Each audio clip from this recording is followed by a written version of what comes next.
புதிதாக வாழைக்கன்று ஒன்று நடப்பட்டது. ஏற்கனவே அதற்கு அருகில் ஒரு தென்னங்கன்றும் இருந்தது. வாழைக்கன்று தென்னங்கன்றிடம் கேட்டது, நீ இங்கே எத்தனை வருஷமா இருக்க? தென்னங்கன்று சொன்னது, 1 வருஷம்.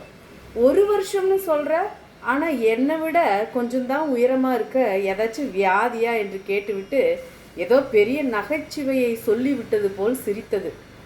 தென்னங்கன்றோ அதை காதில் வாங்காதது போல் புன்னகைத்தது. ஒவ்வொரு நாளிலும் வாழைக்கன்றின் வளர்ச்சி பெரியதாக இருந்தது. 2 மாதத்திற்குள் தென்னங்கன்றை விட உயரமாக வளர்ந்து விட்டது. வாழைக்கன்றின் கேலியும் கிண்டலும் அதிகமானது.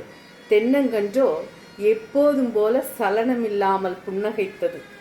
வாழைக்கன்றை நட்டு 1 வருடம் ஆவதற்குள் தென்னங்கன்றை விட 2 மடங்கு உயரமாகிவிட்டது. தினமும் தென்னங்கன்றை பார்த்து கேலி செய்து சிரிப்பது மட்டும் குறையவே இல்லை. கடவுளுக்கு உன்னை மட்டும் பிடிக்காதோ, ஒரு லெவலுக்கு மேலே வளர விடாமல் தட்டியே வச்சிருக்காரே. நீ இருக்கிற மண்ணில் தான் நானும் இருக்கிறேன். உனக்கு கிடைக்கிற தண்ணி தான் எனக்கும் கிடைக்குது. ஆனால் பாரு, நான் மட்டும் எப்படி வளர்ந்துட்டேன். உனக்கு விதிச்சது அவ்வளவுதான் போல என்று வார்த்தைகளாலே குத்தி காயப்படுத்தியது. தென்னங்கன்றிடம் புன்னகை தவிர வேற எந்த பதிலும் வரவில்லை. இன்னும் சிறிது காலம் சென்றது. அதிலிருந்து அழகான குலை வெளிப்பட்டது. அது பூவும் காய்களுமாக அழகாக மாறியது. அதனுடைய பெருமை இன்னும் அதிகமானது. இரவும் பகலும் தென்னங்கன்றை கேலி செய்து சிரித்தபடியே பொழுதை கழித்தது. நல்ல உயரம், பிளவுபடாத அழகிய இலைகள், கம்பீரமான குலை. வாழை மரத்தின் பெருமைக்கு அளவே இல்லாமல் போனது. இப்போது காய்கள் முற்றின. ஒரு மனிதன் தோட்டத்துக்கு வந்தான். வாழை மரத்தை சந்தோஷமாய் சுற்றி வந்தான். வாழை காய்களை தட்டி பார்த்தான். தென்னை மரத்தை திரும்பி கூட பார்க்கவில்லை.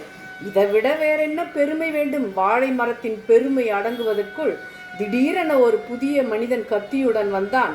முதலாவது மனிதன் பிடித்து கொள்ள அதன் குலைகளை வெட்டி எடுத்தான். வாழை மரம் கதறியது. அதன் பெருமையெல்லாம் காணாமல் போனது. மரண பயம் வந்துவிட்டது. அது பயந்தபடியே அடுத்த காரியம் நடந்தது. ஆம், வாழை மரம் வெட்டி சாய்க்கப்பட்டது. 1 வருட காலத்து ஆட்டம் முடிவுக்கு வந்தது. துண்டு துண்டாக வெட்டப்பட்டு தோலுரிக்கப்பட்டது. தென்னை மரம் இன்னும் பழையபடியே புன்னகைத்து கொண்டிருந்தது. அதன் புன்னகைக்கு என்ன அர்த்தம் என்பது இப்போது வாழை மரத்துக்கு புரிந்தது. ஒவ்வொரு நாளும் நமக்கு எத்தனை கேலிகள் இது போல. கவலைப்பட வேண்டாம். வேகமாக வளர்வதெல்லாம் வேகமாகவே காணாமல் போகும். ஒரு காரியத்தின் துவக்கத்தை பார்க்கிலும் அதன் முடிவு நல்லது. பெருமையுள்ளவனை பார்க்கிலும் பொறுமையுள்ளவன் உத்தமன். வாழ்க.